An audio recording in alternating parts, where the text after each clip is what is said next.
নমস্কার বন্ধুরা, এনলাইটেন্ডে তোমাদের স্বাগত। তো বর্তমানে গ্রুপ সি এবং গ্রুপ ডি হচ্ছে আমাদের ওয়েস্ট বেঙ্গল রিক্রুটমেন্টের ক্ষেত্রে সবথেকে হাইলাইটেড একটা নিউজ, যেখানে সবাই আমরা জানতে চাই কীরকম কী এক্সাম এসেছিল বা কীরকম কী আসতে চলেছে।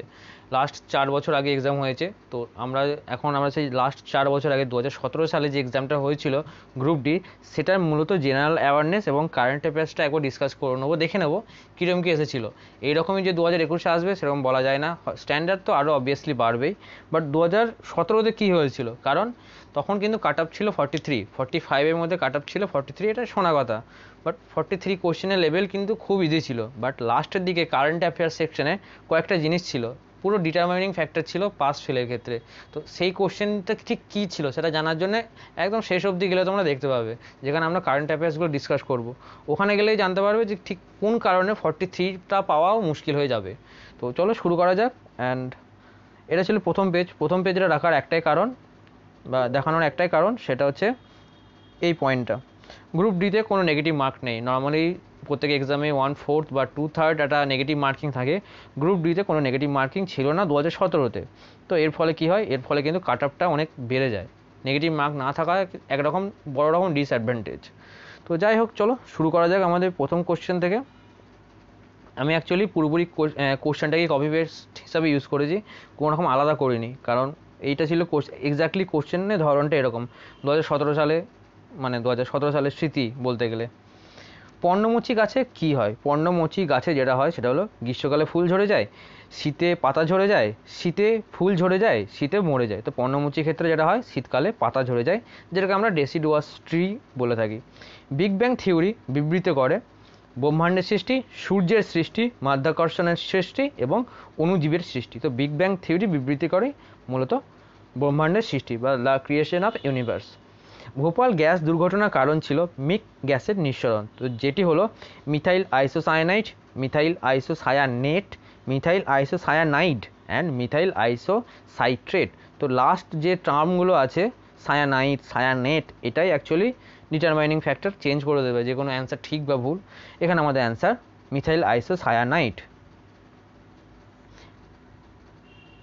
নেক্সট কোশ্চেন, কোনটি গ্রিনহাউস গ্যাস নয়? মিথেন, নাইট্রাস অক্সাইড মানে NO, carbon dioxide and hydrogen. তো এদের মধ্যে আমাদের অ্যান্সার হয়ে যাবে হাইড্রোজেন, যে গ্রিনহাউস গ্যাস নয়।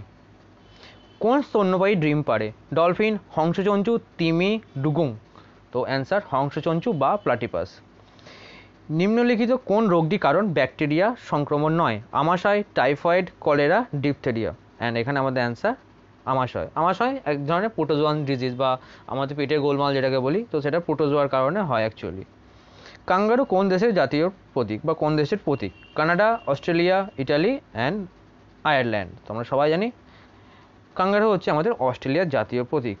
তো এক্ষেত্রে যে এই ছবি, এটা হংসচঞ্চু, এটা সেই হংসচঞ্চু বা প্লাটিপাস। এটা হচ্ছে ইটালির জাতীয় সিম্বল, এর নাম হচ্ছে 5 পয়েন্টেড সেন্ট ডি ইটালিয়া। এরকম নাম হয়তো দেবে না, কারণ সেন্ট ডি ইটালিয়া যখনই হয় তোমরা জেনে যাবে এটা ইটালির সিম্বল, নামেই মেনশন হয়ে আছে ওখানে। এটা কানাডা, যেটাকে কানাডার সিম্বল, যেটাকে বলা হয় ম্যাপেল লিফ, এই ম্যাপেল পাতার অ্যাকচুয়ালি এটা হচ্ছে আয়ারল্যান্ডের সিম্বল। তো এটা এক ধরনের পাতা, গাছের পাতা, যেটাকে শ্যাম রকও বলা হয়, SHAM, Shyam, ROCK rock. And এটা হার্প মানে এক ধরনের মিউজিক ইনস্ট্রুমেন্ট। এর নামটা আমি লিখে দিই যদি কনফিউশন থাকে, SHAM, ROCK, Shyam rock. And এই করে কোশ্চেন মানে প্রথম 60টা থেকে মনে হতে পারে প্রচণ্ড ইজি, বাট অ্যাকচুয়ালি সত্যি কোশ্চেনের লেভেল ঠিক এতটা পাতি, যেহেতু এটা 8 পাস এক্সাম, তো এতটাই পাতি এক্সাম। বাট চলো কারেন্ট অ্যাফেয়ার্সে গিয়ে দেখাবো কয়েকটা জিনিস। তো জিনিস ইজি, বাট কেন বোর্ড এরকম করেছে সেটা SSC বোর্ডই জানে। রাতকানা রোগ হয় যে ভিটামিনের অভাবে, সেটি হলো vitamin D, vitamin C, vitamin K, vitamin A. তো রাতকানার জন্য দায়ী যে ভিটামিন, সেটা হলো ভিটামিন এ। অ্যাকচুয়ালি ভিটামিন এর অভাবে রাতকানা হয়। ভিটামিন সির অভাবে হয় আমাদের স্কারভি রোগ, ভিটামিন ডি এর জন্য হয় রিকেট, এবং ভিটামিন কে আমাদের রক্ততঞ্চনে সাহায্য করে। তো ভিটামিন কে এর অভাবে যেটা হবে, রক্ততঞ্চনে টাইম বেশি লাগবে বা রক্ততঞ্চনে ব্যাঘাত ঘটবে। আপনার ক্যারিজ হলে আপনি কার কাছে যাবে? Cardiologist, orthopaedic, dentist and neurologist. তো এখানে বলতে চাইছে ক্যারিজ বলতে গেলে এটা কী ধরনের রোগ বা কোন ধরনের কী বলে আমাদের অঙ্গ প্রত্যঙ্গের সঙ্গে ডিল করে ক্যারিজ। ক্যারিজ হচ্ছে অ্যাকচুয়ালি যে দাঁতের যে ক্ষয়, যে ডেন্টাল ডিকে যেটা হয় সেটাই হচ্ছে ক্যারিজ। তো আমরা ক্যারিজ হলে যাব ডেন্টিস্টের কাছে। বাকি কার্ডিওলজিস্ট, নিউরোলজিস্ট তোমরা জানো। অর্থোপেডিক্সটা হচ্ছে কোনো মাস্কোস্কেলিটন কোনো প্রবলেম হলে, যেখানে মাসেল এবং স্কেলিটন বোথ রিলেটেড, সেখানে হতে পারে কোনো বোন প্রবলেম, কোনো জয়েন্ট প্রবলেম বা কোনো লিগামেন্ট বা টেন্ডন জনিত কোনো ইস্যু হলে আমরা যাব অর্থোপেডিক্সের কাছে। পৃথিবীর সবথেকে গভীরতম হ্রদ হলো লোহিত সাগর, ডাল হ্রদ, ক্যাসপিয়ান সাগর অ্যান্ড বৈকাল হ্রদ। এটাও আমরা ছোটো থেকেই জানি সবাই, অ্যান্সার হচ্ছে বৈকাল হ্রদ। অ্যান্ড বৈকাল হ্রদ কোথায় অবস্থিত? বৈকাল হ্রদ অ্যাকচুয়ালি পুরোপুরিভাবে রাশিয়াতে অবস্থিত। এখানে আমি ছবিগুলো দিয়েছি কারণ ভালো ছবি দেখলে সেটাকে অ্যাড করার লোভ আমি সামলাতে সত্যি পারি না। এটা বৈকাল হ্রদের ছবি, যেটা ফ্রিজ হয়ে গেছে পুরোপুরি।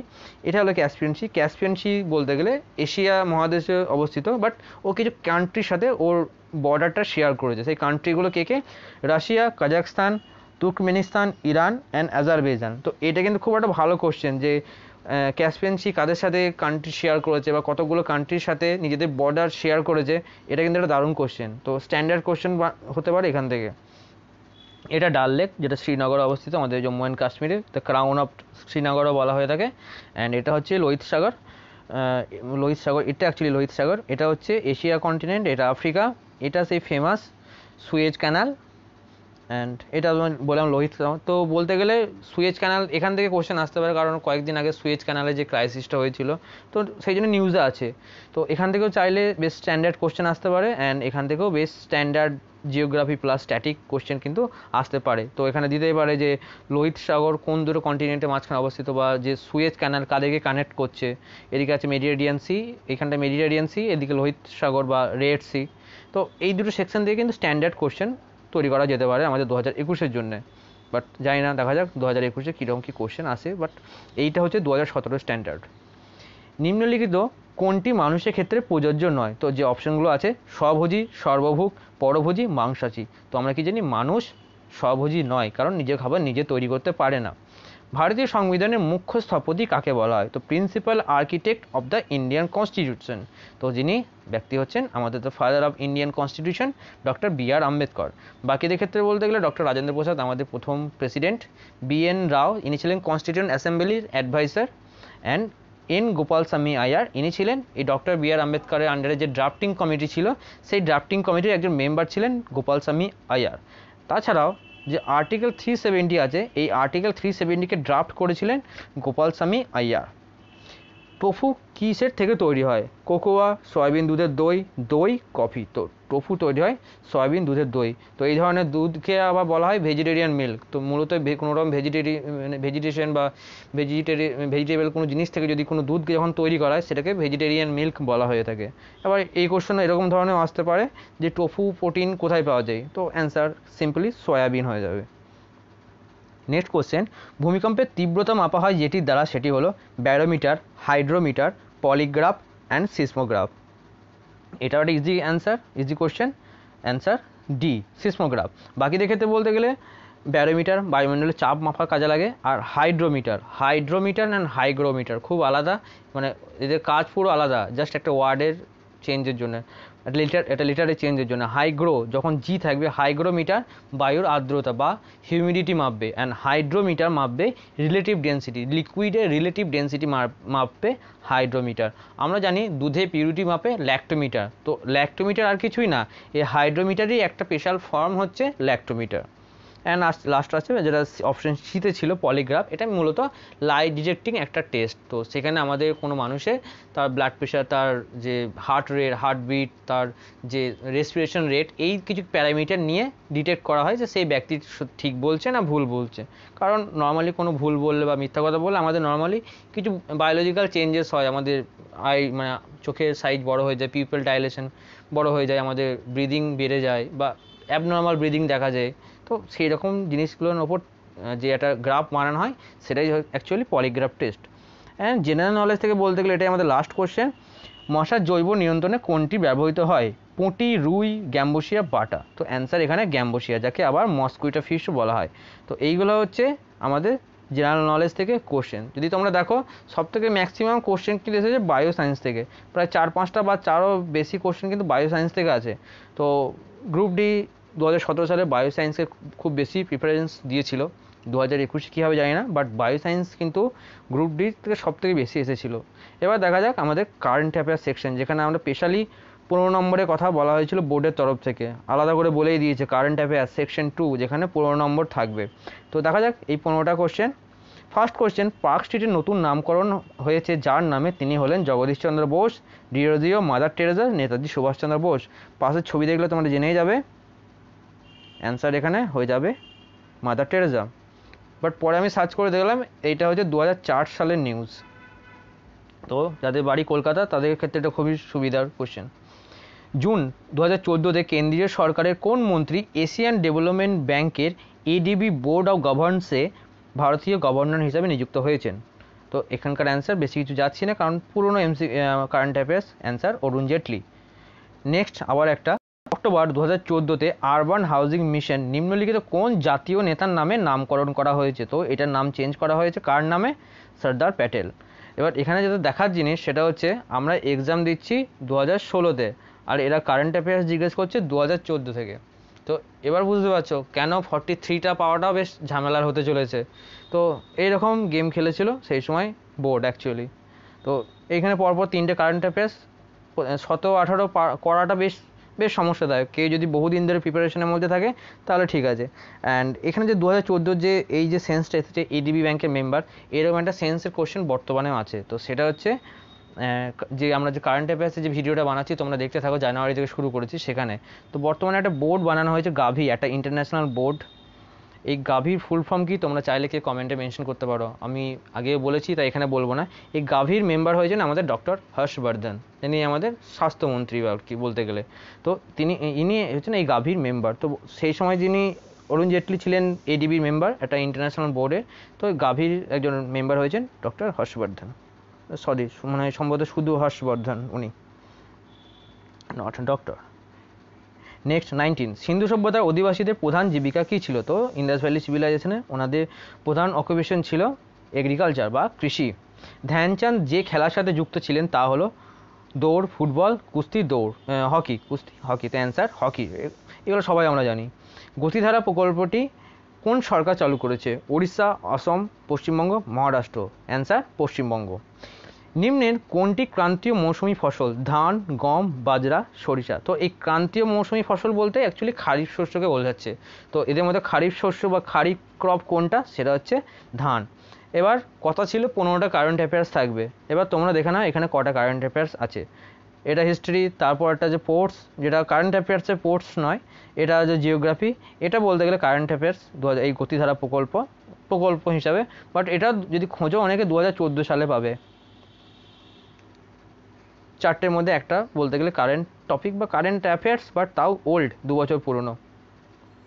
আশা করছি এবার বুঝতে পারছো কেন 43টা পাওয়াটা মুশকিল হতে চলেছে। বাট গতিধারা নাম শুনে অনেকেই ওটা করে দেবে, সেটা কোনো ব্যাপার না, যে পশ্চিমবঙ্গের প্রকল্প। রাজ্য সরকারের মন্ত্রীরা যার কাছে যৌথভাবে দায়বদ্ধ তিনি হলেন রাজ্যপাল, মুখ্যমন্ত্রী, বিধানসভা অ্যান্ড স্পিকার। তো এনারা অ্যান্সার হয়ে যাবে বিধানসভা। মোহনবাগান ক্লাব ব্রিটিশ দলকে হারিয়েছিল 1901, 1905, 1910, 1911 সালে। তো এখানে আমাদের অ্যান্সার 1911 সালে। তো এই সময় আইএফএ শিল্ড পেয়েছিল মোহনবাগানের পুরো টিমের বেশিরভাগ মেম্বারই, যে আমরা যে ঐতিহাসিক খেলাটা শুনেছিলাম যেখানে মোহনবাগানের প্লেয়াররা খালি পায়ে খেলেছিল ব্রিটিশদের এগেনস্টে। ব্রিটিশদের যে টিমটা ছিল তার নাম ছিল ইস্ট ইয়র্কশায়ার রেজিমেন্ট। তো তার এগেনস্টে কিন্তু মোহনবাগান জিতেছিল।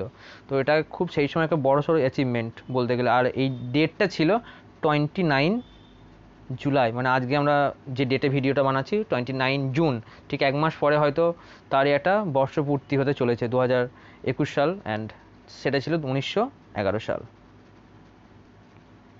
তো সেই হিসাবে বলতে গেলে এটা কিন্তু কোনো কারেন্ট টপিক বা কারেন্ট অ্যাফেয়ার্স না, এটা এক ধরনের স্পোর্টসের স্ট্যাটিক পার্ট। অ্যান্ড মোহনবাগান দলটি ফরমেশন যদি ইয়ার জিজ্ঞেস করে এটা করতে পারে। মোহনবাগান ফরমেশন হয়েছিল 1889-এ, এটা মোহনবাগানের ফরমেশন ইয়ার। নেক্সট কোশ্চেন, কৌলিন্য প্রথার প্রচলন কে করেন? তো অ্যান্সার আমাদের সবাই জানি Ballal Sen. Again history question. Playing it my way গ্রন্থটির লেখক সবাই জানি সচিন তেন্ডুলকার। বাকিগুলো এগুলো খুব পপুলার বই, এটাও সম্ভবত 14 বই, একবার চেক করে নিও। এটা সম্ভবত 14 সালের লেখা ছিল, বাট যেহেতু পপুলার ফেস সচিন তেন্ডুলকার তাই এটা আমাদের পক্ষে মনে রাখা সহজ। এদের মধ্যে কোনটি পুনর্ভব শক্তি মানে রিনিউয়েবল এনার্জি? সেটা হচ্ছে সৌরশক্তি। বাকিগুলো হবেই না, পারমাণবিক, তাপবিদ্যুৎ, পেট্রোলিয়াম হবে না। অ্যান্সার সৌরশক্তি। বিশ্বভারতী কোথায়, কোন জেলায় অবস্থিত? পুরুলিয়া, বাঁকুড়া, বীরভূম, মেদিনীপুর। এগেন আবার সহজ, মানে অতিরিক্ত সহজ কোশ্চেন। অ্যান্সার বীরভূম। পৃথিবী তার নিজের অক্ষ বরাবর যে দিক থেকে যেদিকে আবর্তন করে তা হলো অ্যান্সার ডি, পশ্চিম থেকে পূর্ব দিকে করে। নর্মালি সব গ্রহই, মানে ভেনাস এবং ইউরেনাস ছাড়া সব গ্রহই পশ্চিম থেকে পূর্বে ঘোরে। And last question, Bengal chemical প্রতিষ্ঠানের স্রষ্টা ছিলেন নীলরতন সরকার, প্রফুল্লচন্দ্র রায়, দ্বারকানাথ ঠাকুর, আনন্দমোহন দাস। তো বেঙ্গল কেমিক্যালের প্রতিষ্ঠা হচ্ছেন আমাদের প্রফুল্লচন্দ্র রায়। তো এই ছিল 30টা কোশ্চেন। অ্যান্ড এখানেও যে কারেন্ট অ্যাফেয়ার্স নেই, লাস্ট যে 27 থেকে 30 অবধি করলাম, এখানেও কোনো কারেন্ট অ্যাফেয়ার্স নেই। কথা ছিল 15টা কারেন্ট অ্যাফেয়ার্স থাকবে, বাট এখানেও দেখতে পাচ্ছ স্ট্যাটিক, যেখানে হিস্ট্রি, জিওগ্রাফি মিক্স করে একটা স্ট্যাটিক পার্ট দিচ্ছে। তো এই ছিল 2017-র প্যাটার্ন। সত্যি কথা বলতে 2021-এ কেমন দেবে সেটা ডিপেন্ড করছে 2021-এর কোশ্চেন পেপারের ওপর, যে বোর্ড যেরকম সেট করছে তার ওপর। বাট 17-র ঠিক এরকম জিনিস ছিল। আর 43 পাওয়াটা কেন টাফ ছিল সেটাও তোমরা দেখলে, দুটো কোশ্চেন কতটা পুরনো, মানে প্রায় 2 বছর পুরনো কারেন্ট অ্যাফেয়ার্স জিজ্ঞেস করেছে। তো এরপরে আমরা এই যে ম্যাথের সলভ পেপারটা আছে সেটা একবার দিয়ে দেবো, খুবই ইজি আছে ম্যাথের লেভেল, একবার দেখে নিও তোমরা। অ্যান্ড এরপরে গ্রুপ সি বা ক্লার্ক যেটা আছে, ক্লার্কেরও আমরা একটা সলভ পেপার যে ডিসকাস করে নেব, কারণ সেখানে জাস্ট কোশ্চেন প্যাটার্নটা দেখাই আমাদের টার্গেট। তো এই ছিল আজকের ভিডিও। অ্যান্ড এটা অ্যাকচুয়ালি সেই বৈকাল লেকেরই একটা ছবি, কারণ ভালো ছবি দেখলে আমি সামলাতে পারি না সিরিয়াসলি, তো সেই জন্য লাস্টে অ্যাড করেছি লেক বৈকালের একটা ছবি। এটা কেমন লাগলো জানিও, যদি আরও কোনো ভিডিও তোমরা চাও সেটাও তোমরা প্লিজ কমেন্ট সেকশনে মেনশন করে দিও। ভিডিওটা ভালো লাগলে তোমাদের বন্ধুদের সাথে শেয়ার করো, অ্যান্ড যাওয়ার আগে প্লিজ লাইক অ্যান্ড সাবস্ক্রাইব না করে থাকলে ওটা করে নিও। আর এতটা দেখার জন্য অনেক ধন্যবাদ। দেখা হবে পরের ভিডিওতে। টাটা।